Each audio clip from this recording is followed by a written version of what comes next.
Здравейте, здравейте! Дълго очакваното видео за един Meet Developer вече е тук. В това видео ще говоря и ще мисля за това какво всъщност трябва да прави и да умее един Meet Developer. Без специфика дали да е фронтенд или бекенд. Така че ако ви предстои да ставате Meet Developer или вече сте такъв, но търсите начин да израснете кариерно, то това видео е за вас.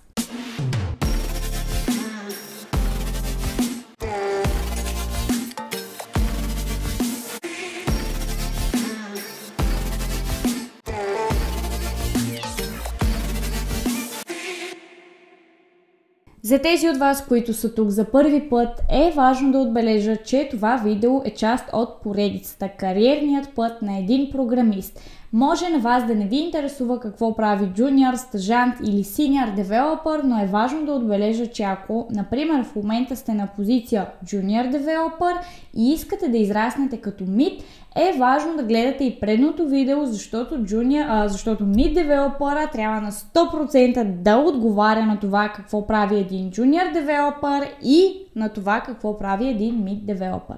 Така че може би вие имате някакви пропуски към вашата позиция в момента и е хубаво първо да изгладите тях, преди да се хвърлите в по-дълбокото. Както споменах към края на предното видео, Meet Developer ролята е доста трудна и объркваща за хората, тъй като има разлика от Mid до Mid.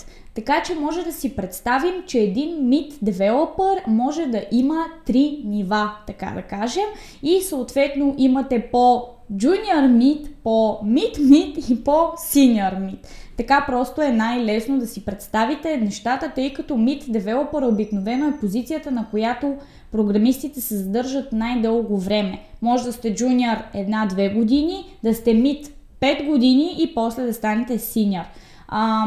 Така че там минавате най-големи промени от към отговорности, от към технически познания и общо взето към сложност на задачите. Ако си представим, че Meet Developer има определени нива на израстване, в началото един Meet Developer, т.е. първо ниво Meet Developer ще е някой, който до вчера е бил Junior и сега за първи път е Mid, сега започва.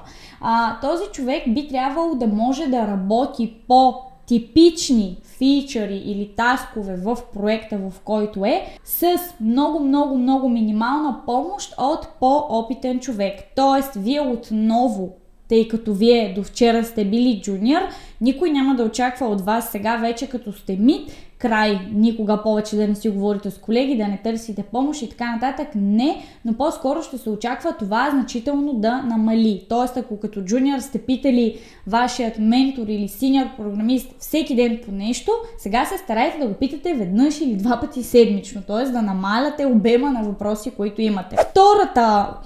Второто ниво, което може един мид да вземе, вече е да стане доста по-самостоятелен. Тоест, ако имате едни така типични таскове за вашия проект, фичъри, бъгове, без значение какво, вие да можете сами да се оправяте с тях. Взимате го таска отдолу, ако нещо не е изяснено, питате си който трябва, дизайнер ли, бизнес анализатор ли, project manager ли и така нататък, но си свършвате работата от до край. Това е част от задълженията на един Middle Developer и съответно последното ниво Middle Developer е този, който вече е много близо до Senior позицията.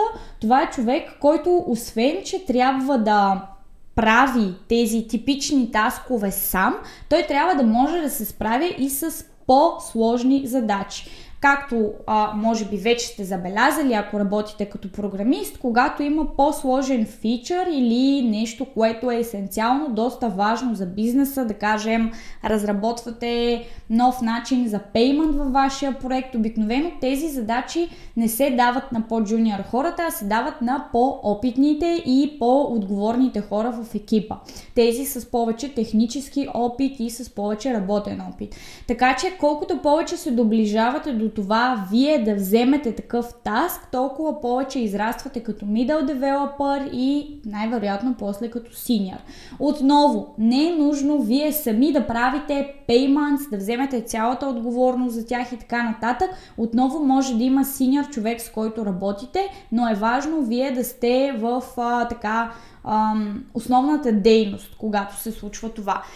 Добър подход да се случи тази стъпка за вас е да се доближите повече до един синьор, да му покажете, че може да делегира на вас, да покажете, че имате техническите познания, че сте отговорни и колкото повече той делегира на вас неговата работа, толкова повече вие се доближавате всъщност до неговата позиция. Един middle developer е на 100% задължително да участва в код ревюта. Не знам във всички IT компании, които ме гледат сега хора, дали има код ревюта. Аз лично ви съветвам да си потърсите друга, ако нямате код ревюта. Шегувам се, но Code quality-то е изключително важно и от един mid developer отново, в зависимост от нивото на което се очаква той да дава стойностни и хубави коментари. Ако нямате опит в Code ревютата, може да изгледате видеото ми по темата, в която говоря за това какви грешки най-често допускат хората,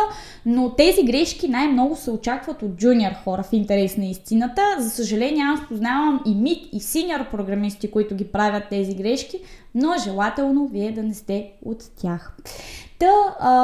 Код ревютата са много важни, mid девелоперите, много голям антипатърн е това, че сте mid девелопер, преглеждате за една минута, цъкате approve на всичко. Не, това не е участие в код ревюта. Участие в код ревюта е вие да пишете стойностни коментари и наистина да помагате на колегите си да пишат по-високо качествен код. Така че бъдете активни там. Един mid девелопър също така се старае все повече и повече да научава за най-дип функционалностите на проекта и начина, по който работи компанията и организацията. Някои от нас работят в домейни, които са така доста обширни. Например, аз работя в финтех и не мога да кажа, че като senior девелопър съм била на нивото на, не знам, финансов анализатор. Не. Ние все пак сме програмисти, но един човек, който иска да израсне като програмист, трябва винаги да има предвид, че колкото повече знаете за домейна, толкова по-добре е за вас. Отново, не казвам, че вие трябва да сте на някакво вау ниво, тип финансов анализатор, когато става въпрос за финтех, но трябва да се стараете наистина да разбирате как работи проектът ви, защо работи така, какво се случва в него, какви са новите фичъри, които идват, всичките тези неща. Един mid девелопър, отново в зависимост от нивото му, трябва да е способен или да се научи да бъде способен да автоматизира. Тоест, вие като mid девелопър вече, ако виждате, че някой джуниор е написал нещо кофти или вие сте написали нещо кофти преди 1-2 години или нещо като цяло не ви се струва да е написано по най-оптималният начин, вие трябва да вземете отговорността, не директно да пипате и да рефакторирате, но най-малкото да създадете таск, да го дадете на някой или да го направите вие. Тоест, вие трябва да покажете, че вие можете да автоматизирате, да правите кода по-качествен, когато имате някаква повторяемост в действията си, в работата си, да говорите с вашият менеджер или с някой по-синьор, как могат нещата да се подобрят. Важно е един middle developer да има тази проактивност, а не да чака само на готово, защото това е разликата, това е основната разлика между junior и mid developer, чакането на готово. Докато junior е бебенце, което още не знае, гледа, пита, учи се и така нататък, mid девелопър вече е човек, който трябва да поема инициатива и отговорност. Отговорност е отново много важно нещо. Когато вие сте mid девелопър, отново ключова разлика с джуниор програмистите е, че трябва от началото до края вие да носите отговорност за свършеното. Тоест, ако на мен ми се даде утре да направя някакъв фичър, примерно user profile страница, и аз да кажем не знам как да я направя тази страница, перфектно, в смисъл имам някаква идея, разписвам си нещата, планирам си ги, знам горе-долу какви ще са тасковете и така нататък, но не се чувствам напълно уверена и най-технически компетентната да свърша това, затова ще си поговоря с някой синьор програмист в екипа за второ мнение. Той съответно ще ми каже, да, това е добре, това не е добре, направи го по този и по онзи начин, планираме заедно как да се направи нещото и аз се вземам за работа. Много кофти червен флаг е, ако аз не си свърша работата на време, не я свърша качествено, нещо не работи както трябва, нали, ако възникне някакъв проблем, аз да отида и да кажа, ето, синьор, той ми каза така да го направя, аз съм просто един мид. Аз слушам и правя каквото ми се каже. Това е много кофти. И за джуниор, и за мид човек. Вие като мид трябва да сте способни да поемете пълната отговорност. Ако имате проблем, ако закъснявате със срок, говорете с екипа, кажете, за първи път правя толкова голямо нещо или не бях много сигурен, затова ми е трудно, леко ще имам забавяне. Просто комуникирайте с екипа, но винаги поемайте отговорност за действията си. Един мид девелопър трябва да е способен да онбордва нови хора в проект. Сега, разбира се, ако в проекта идва вундеркинд с 15 години опит, който ще ви е техникал лид, може би няма да сте вие човека, който да го онбордва, но да кажем, ако идва джуниор девелопър или друг мид девелопър като вас, вие трябва да сте напълно способни да онборднете този човек. Тоест, всички въпроси, които един човек би имал в първите 6 месеца от работата си в тази компания, вие трябва да сте способни да ги отговорите. Трябва да му покажете как се работи, какво се работи, какви практики спазвате в кода, всичките тези неща. И съответно, ако вашата компания прави хайринг, наемане на нови хора, за вас ще бъде чудесно да се включите в хайринг процеса и да участвате активно по интервюта. Обикновено, когато има мид девелопър, е хубаво да има и някой по-опитен в интервюто, например team lead, менеджер или синьор програмист, за да може той да балансира с по-сложните въпроси и по-така трики частта, но мид девелопъра също трябва да може да се подготви и да участва пълноценно по време на техническите части от интервюто. Мид девелопъра трябва да се старае винаги да дава много точни естимейшъни на неговата работа. Разбира се, хора сме, грешим, човещинка е, но като мид девелопър вие трябва да се стараете винаги да спазвате обещаните срокове. Как да естимейтвате, това ще бъде тема в друго видео, но като цяло майте го в предвид. Какво поведение, какви са признаците, които показват, че един мид девелопър е наистина добър и е човек, който се стреми да израства и да върви нагоре по кариерната си стълбица? Първото нещо е да предлагате решения, когато задавате въпроси. Отново и за джуниор, но може би за джуниор е малко по-трудно.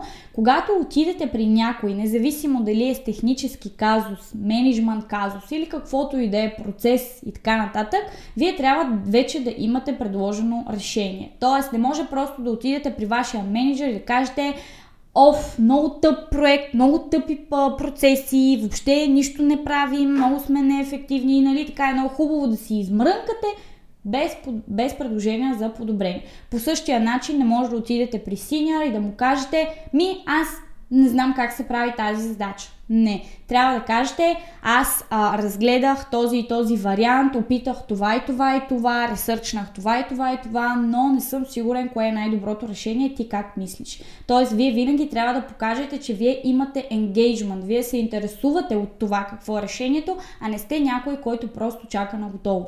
Един мид девелопър трябва да има желанието да разбере как работят нещата. Докато на джуниора му се казва какво да прави и го прави, а синьора е човека, който пък измисля как да се правят нещата, мид девелопъра е някъде по средата. Той не може да вземе най-сложните технически решения сам, но пък трябва да се старае винаги да разбира тези решения. Защо са направени по този начин? Как работят. Нали, има така един много лош антипатърн в програмирането и това е да кодиш като една маймунка. Тоест, каквото е написано, копираш го там от Stack Overflow или от проекта или от чата с някой колега, пействаш го и не те интересува какво е това нещо, как работи и така нататък. Това е лош знак, ако го правите. Напротив, старайте се не прекалено, не като видите една функция, която е мега сложна, да отделите 3 дена от живота си, да четете документация и да разбирате в най-малък детайл как работи езика за програмиране, идето и браузъра и така нататък, но всеки ден се старайте да проявявате разбиране към нещата, които правите, а не да сте просто маймунка. Като един mid developer трябва да сте проактивен. Най-вече мога да кажа към Tech Debt. Ако има неща технически, които не ви допадат, предлагайте решения, пращайте статии, колегите ви да четат, повдигайте технически дискусии и бъдете активен по време на такива, защото това индикира вашата проактивност и желание да станете по-добър. И антипатърни. Какво би ни отдалечило от позицията Mid Developer или от следващата позиция, която е Senior Developer? Тоест, ако вие сте Mid Developer и искате да станете Senior, но правите някои от следващите неща, които ще чуете, това ви оставя много далеч от следващата стъпка. Първото нещо е да не спазвате правилата на компанията и на проекта. Тоест, ако във вашият екип, примерно, всеки ден имате дейли, на което дейли всеки дава отчет какво е правил вчера, днес, какво ще прави утре, има ли проблеми. И вие смятате дейлитата за голямата потия. На вас не ви е интересно да слушате какво прави целият екип, какви проблеми има и така нататък, и вие пропускате дейлитата, да кажем. Или ако съответно имате уговорка вътрешно в екипа, че когато човек го асайна да ревизира PR, той ще зареже неговата работа, освен ако не е супер важна, и ще ревизира PR-а на колегата, за да не го бави. Но вие пък не обичате да си зарязате работата, вие искате първо да си завършите вашите неща и тогава ще гледате чуждото.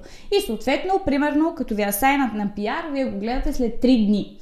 И така нататък. Такъв тип правила, които ги има всеки един екип, ако вие не ги спазвате, това е червен знак. Колкото и добър програмист да сте, колкото и готин човек да сте, правилата са там, за да се спазват. И вие не сте по-специален от останалите хора в екипа, така че моят съвет е просто да преглътнете огорчението си, ако имате такова, и да вървите по правилата. Другите две, разбира се, крайности са да сте напълно зависим от по-синьор човек или да сте правите, че знаете абсолютно всичко и че нямате нужда от помощ. Понякога, когато човек дръпне малко повече технически или усети, че е по-дръпнал от колегите си, той се взема за всезнаещ човек, личност, който може да се справя сам и не го интересува мнението на останалите. Винаги имайте уважение към колегите си, спазвайте границите, спазвайте добрия тон и с това само ще е във ваш плюс. Друг често срещан антипатърн е over-engineering. Понякога в старанието си човек да се докаже, да направи по най-добрия възможен начин нещата, да блесне, той over-engineerва. Какво значи това? Това означава на прост проблем вие да намерите много сложно решение. Това е лошо, първо, защото губите супер много време. Over-engineering е, например, вие имате един таск, който е да напишете utility функция, която прави нещо си. Тази функция се предполага, че един mid developer би я написал за 2 часа. Вие обаче, искате да напишете не просто функция, а най-невероятната функция ever. Функция, която не просто на 2 места, тя ще е приложима навсякъде в проекта, ще прави 1000 неща, ще върши работа на който каквото се сети, нали, му потрябва, това ще е utility функцията за всичко. И вие в старанието си да го направите още по-яко, още по-преизползваемо, още по-голямо, всъщност вие правите лошото. Вие правите прекалено сложно решението на лесен проблем. Така че винаги, тук е принципа KISS, Keep it simple, stupid, защото когато се опитвате да усложнявате много, да правите прекалено добре нещата, се получава обратния ефект. И друг антипатърн е за един mid developer, общо взето по-голямата промяна от джуниора идва в това, че той вече започва да кореспондира, да работи с други екипи. Примерно той ще работи по-активно с QA-те или с дизайнерите или с backend девелоперите, защото прави вече, нали, нормални фичъри в проекта. Много лош сигнал е да започнете да хлебите по колегите, когато има проблем. Например, вие правите фронтенда на един фичър, един колега прави бекенда. Накрая какво сте се разбрали, какво не сте се разбрали, да кажем и двамата сте по-неопитни и фичъра не работи. Вие въобще не сте се разбрали как да изглежда, нали, какво да ви дава endpoint, какво да използвате, как да го използвате и така нататък, и накрая не работи. Много голям антипатърн е да застанете пред екипа или пред вашият менеджер и да кажете: аз си ги направих нещата както трябва, но ето този младеж или дама от бекенд екипа не направи своята задача правилно. Да обвинявате другите хора и да прехвърляте вината на тях отново е липса на отговорност и е много, оставя просто много лошо впечатление. Ако човек от моят екип ми го каже на мен това, аз няма да си помисля, добре, моят човек си е свършил работата, той е страхотен mid developer, бекенд екипа са глупаците, които не могат да работят. Не, напротив, това за мен ще е червен сигнал и ще се опитам да поговоря с този човек и да му кажа, че ние всъщност всички сме един екип, работим заедно, работим с обща цел и не е правилно да се обвиняваме един друг. И до някъде свързано с естимейтите, но червен флаг също за един mid developer ще е непредвидимостта. Тоест, вие да работите по някакъв таск, да сте казали, че ще го свършите за понеделник, project менеджера да дойде в четвъртък и да ви пита какво става и вие да кажете, до 2-3 дни ще го довърша. Тоест, лошите естимейшени и това да наистина да кажете, че ще свършите нещо, но да не го направите в обещания срок и да държите хората в неведение за вашата работа и проблеми, това е друг лош сигнал. Сложно е да си mid developer, има, разбира се, и неща, които могат да са така като бонус за вас, например public speaking, много добри soft skills, да пишете технически статии. Има допълнителни неща, които може да правите и да ви помогнат по пътя във вашата кариера, но мисля, че аз изброих най-основните, поне които аз съм видяла. Интересно ще ми е, ако тук има програмисти, които са преминали вече през mid позицията и смятат, че пропускам нещо, да ми помогнат и да го добавят. Но общо взето надявам се видеото да ви беше полезно и ви пожелавам много успех в изкачването на вашата кариерна стълба. Благодаря ви и до нови срещи!